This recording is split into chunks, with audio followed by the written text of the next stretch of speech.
On Pray Woman's program, and on today's program I'm going to be talking about forgiveness in marriage. So what is forgiveness to start with? If you haven't subscribed to this YouTube channel, please do so now. Just hit the bell button, hit it, then share this video, like this video, share your share your view, your what you think, what you feel. Just share it with us on the comment section, and if you have any question to ask, we will respond, and we will respond to you. So on today's program on Pray Woman, I am going to be talking about forgiveness, which is forgiveness in marriage. And I'm still going to go back to the series on why Pray Woman, which actually today's one is going to be the conclusion of it all. We have been dealing on this series of why Pray Woman, and the case study has been the very first man and woman, Adam and Eve. And today I am going to be talking about forgiveness in marriage, and also talking more to the men in particular, and all together, talking to both the couple. Why this topic, forgive?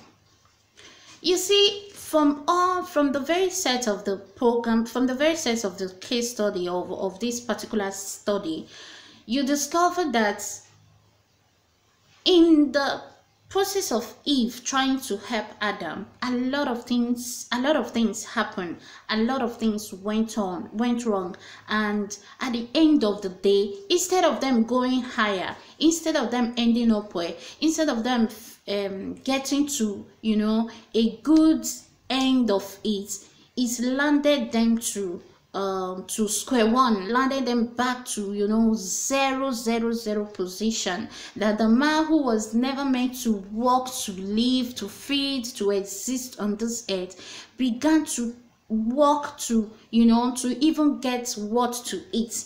And the woman who was on her own, whom God also give the position and the right to make her own desires come to pass, end up having to depend on the man. And they're also bringing curse upon herself, like when God calls her, like you are going to have pains during your birth and during your delivering session. When you want to give birth, you are going to undergo severe pain to bring forth your child. You see, a lot of things went wrong. And you see, in the beginning of it all, when God came and the question was asked, why did you eat from the fruit I commanded you not to eat? The man quickly said, the woman you gave me to eat, so I ate. And the woman in return said, it was the serpent, and the serpent has no one to point to. So what now, my question here is, if you were that man, what will you do after that very incident? If you were to be Adam, what will you do to Eve? If you were that woman, if you were that man as a woman too, what would you have done to Eve? This is a question I want us to ask. Why in our marriages today we have to learn to forgive one another.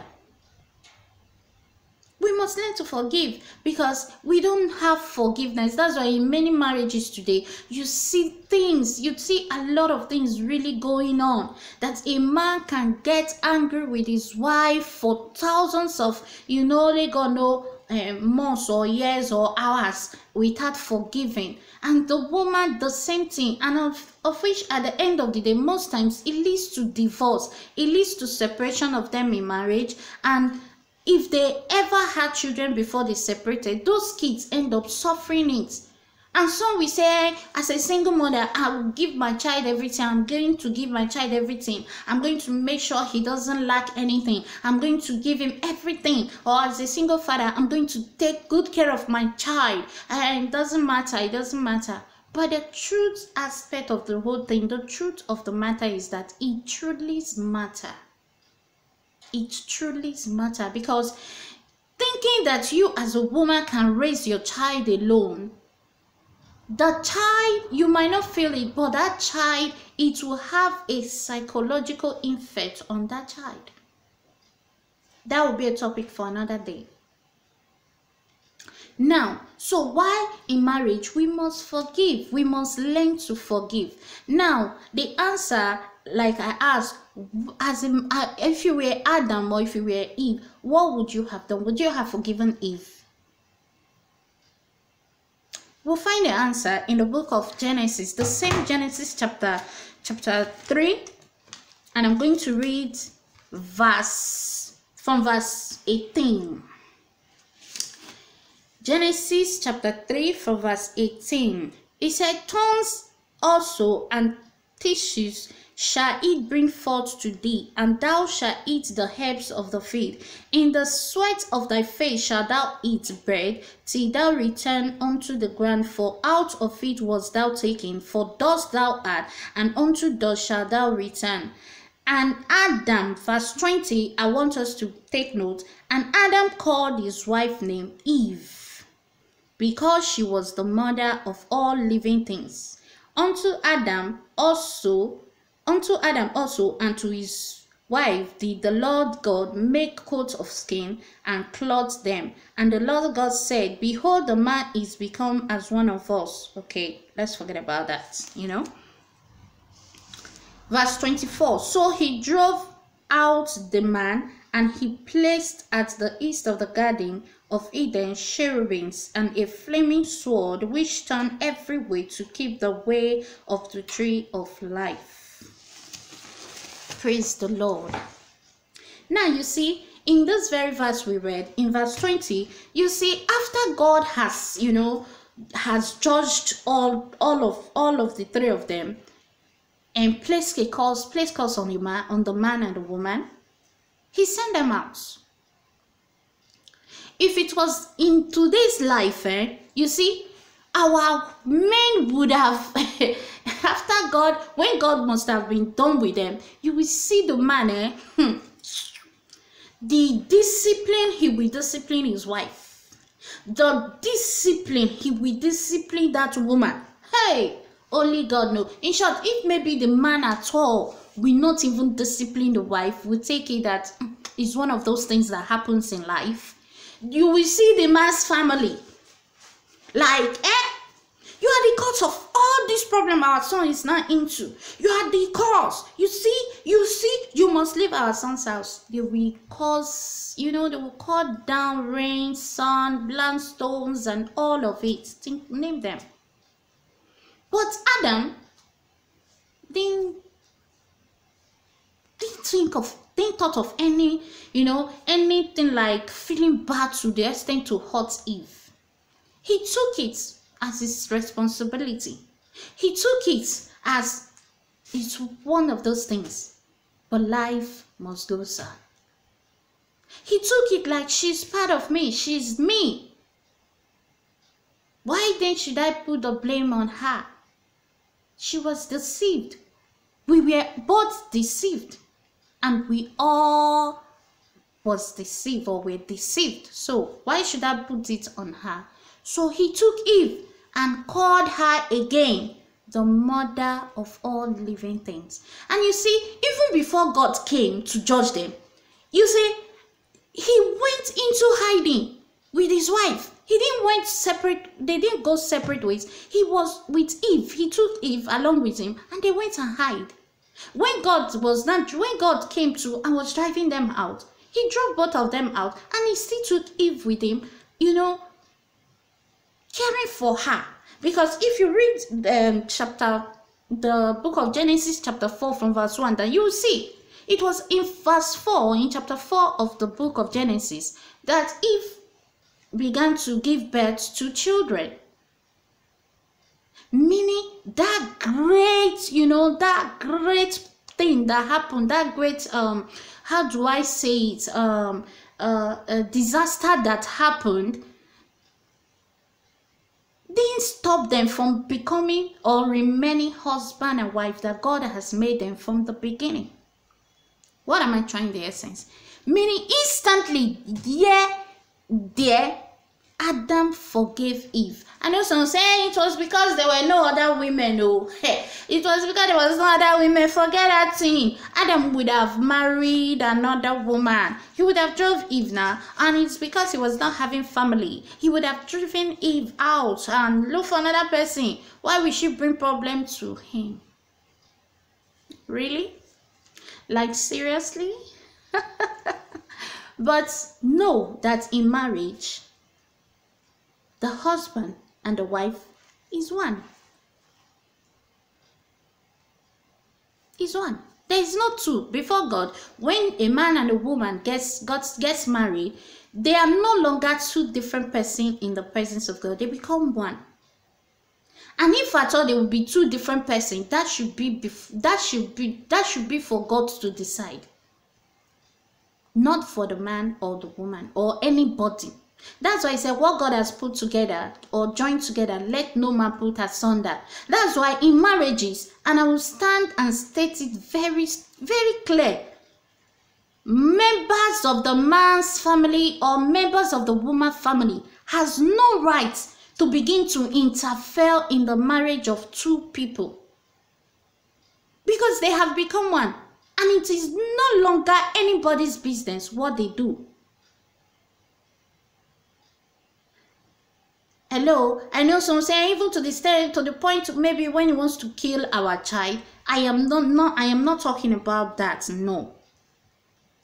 When he gets to that level, I for one, I am one person that does not condone or encourage violence in marriage. When it gets to that shouldn't lead them to separation. The woman can stay, you can take your child home for some time to stay with you. Why the man have a rethink? Because God did not sign for divorce.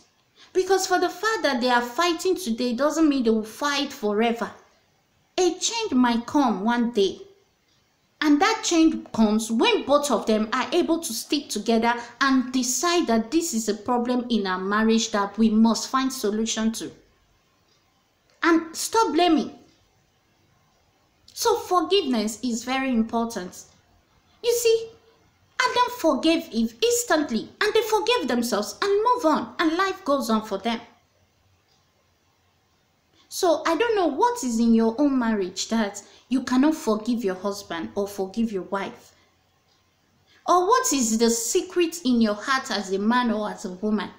Why not split it and ask for forgiveness? Sincerely ask for forgiveness. I believe your wife will forgive you, and I believe your husband too will forgive you.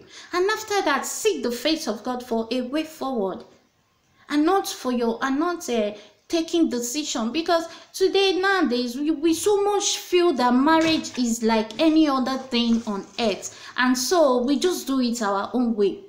Just say if it's not working out, they should divorce now, not by force, not by this, not by that. And the moment you start having this mindset, the devil will not stop throwing things to your marriage to break it. But when you have the mindset that no matter what, my marriage will stand. My marriage will be exactly how God created and ordained it from the beginning. Nothing will break your home. Nothing. And I mean nothing. I remember the first few months of our marriage, myself and my husband. You know, because we are learning to understand one another, we quarrel, we'll fight. But I remember one thing, and I will never forget. My husband will always say, I am sorry, you know, honey, I've never been married before. I'm just learning to be a married man for the first time. So, no, let me learn. Give me time to learn to be a husband. And me too, I've not been married before. So me too, I'm learning to be wife for the first time. Okay, so since we both are novice now, we are learning. Oh yeah, let's learn. And that alone killed a lot of things. When I mean a lot of things. And really, because why? Because outside I'll think of it, really, he's right though. He's not been married before. Even if he was married before. Marriage is a school that you never graduate from. You just have to continue to learn, look for solutions. So it's right. Me too, I've never been married before.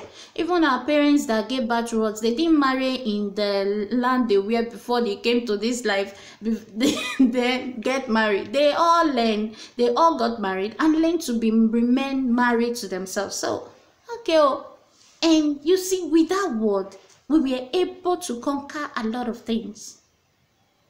Because I talking to you today, standing here to talk to you, I'm not trying to tell you that my own marriage is so perfect. No. But what I want us to know is that we must learn to forgive in the marriage. And that's why now prayer woman comes in. As a woman, do you want a broken home? No, you don't. So what do? Pray. As the man, the head of the house, do you want a broken home? No. So what do? Pray.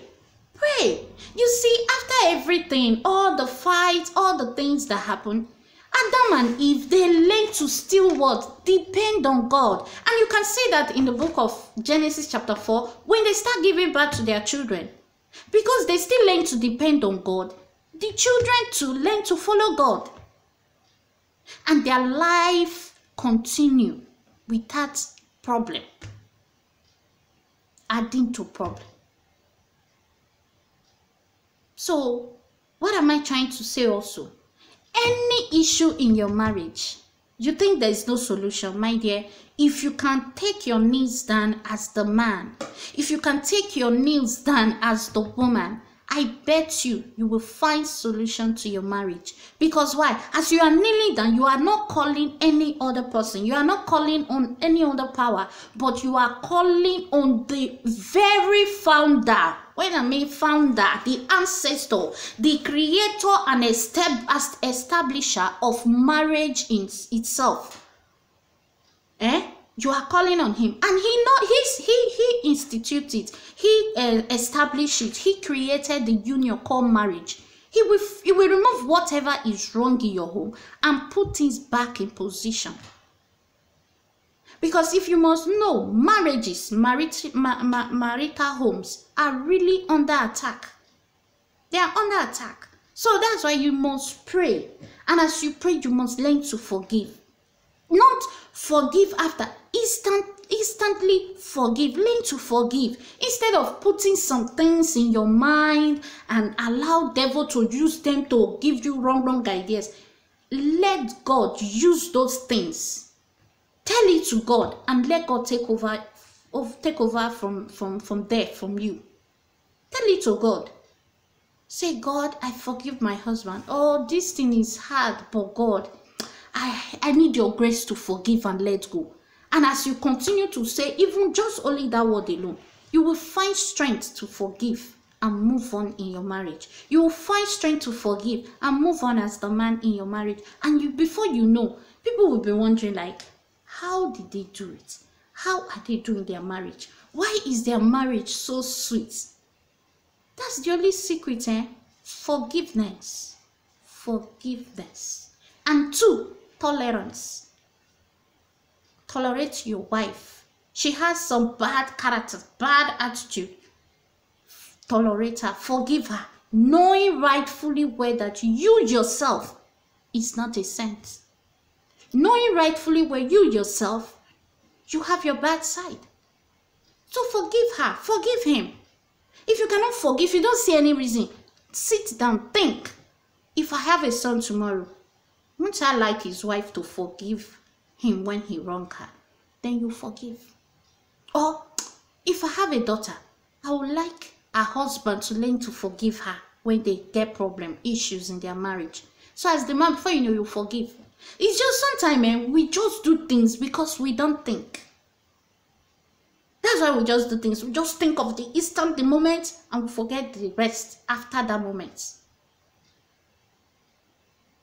These are some things, these are the things sometimes I wonder, just like, if I have son tomorrow, I would like his wife to forgive him when he wronged him, because nobody is perfect, and nobody, let me tell you, nobody is above mistake. We all make mistakes in life. Even if you don't have children, you have brothers, you have sisters. And family, husbands, family that know how to fight their brother's wife very well. Let me tell you. How will you feel when tomorrow your daughter gets married and her husband family begin to fight her? If it is what you want for your daughter, then fight your husband. Gather up, gather strength and fight your brother's wife. But if it's not what you want, then don't do it. Because you might not know what you do is a seed. Anything we do in this life, I keep saying it, is a seed. And it grows and it will grow into a very big tree and reproduces its kind. Your children might not eat from it, but what about generations to come? Those generations comes from you.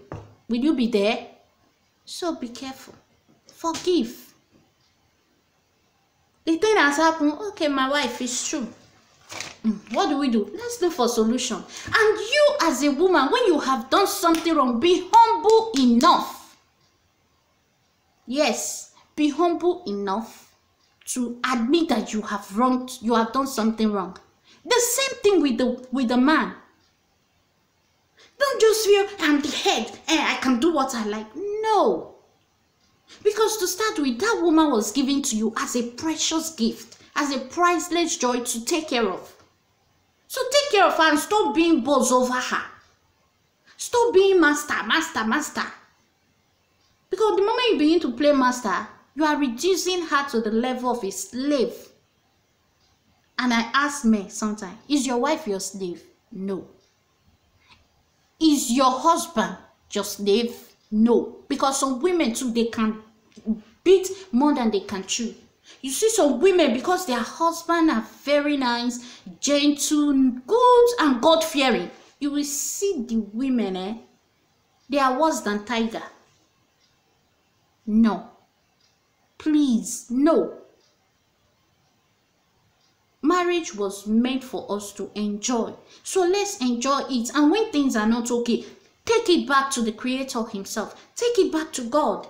Whether you are a Christian or not, I'm telling you, just say, oh, the God that created or established the union called marriage, help my marriage, help me. I don't want this thing in my marriage. I am not enjoying my marriage. He will hear you. I'm telling you, it works. Prayers work. So pray. I know people say, but why pray woman? Is it only woman? That's why I'm telling you now. It's not only woman. It's both parties. The woman and the man. Pray. But women, I am saying it because I believe every woman should be wiser. Because the Bible says a wise woman builds a home. You know why? Because when women pray, heaven responds with speed. Heaven responds fast. And if you must know, whether you like it or not, the woman, you are the third eye of your husband. Men, they have two eyes. But you see the third one, it is with the woman. Because we see things faster. We see things faster. We reason faster. That's why you see, despite the, gigantic, how do I speak that grammar? The gigantic responsibility of house chores that we do as women, we can handle our husband, children, and at the same time do every job. And you see working women, women that work, they are wives, they are mothers, they will still go to work, be able to take care of their own, organize everything. Does that beat your imagination sometime? To tell you how unique and how loaded God has loaded you as a woman, or us as a woman. He graced us so much. So before we say God, he hears. So that's why I think I encourage every woman to pray. And the man, please, bro, because you know why? If you can go to the altar of prayer as the head, it will become a walkover for the woman. Your home will stand. Because you are the head. And the very one God gave the commandment and the instructions of life in the beginning. So why are you weak? Don't be weak. Stand up. Challenge that bastard demon that wants to take your wife. Because of the way some of us men are, sometimes we the women, they are scared to discuss some issues with their husband. Because the man will feel, so this thing is happening to you, and we begin to judge the woman with those things. It is not good. It is not right. When it happens, knows that that is an attack on your marriage. And as the head, go to God in prayer. Someone say, I don't believe in God, I don't go to church. Okay, pray. Tell the God that created you to fix some things right and up in your life. And He will answer you. He will answer you. Until I come your way again next time, remain blessed and learn to forgive one another. Learn to forgive. I love you all. Subscribe for more videos. Bye-bye.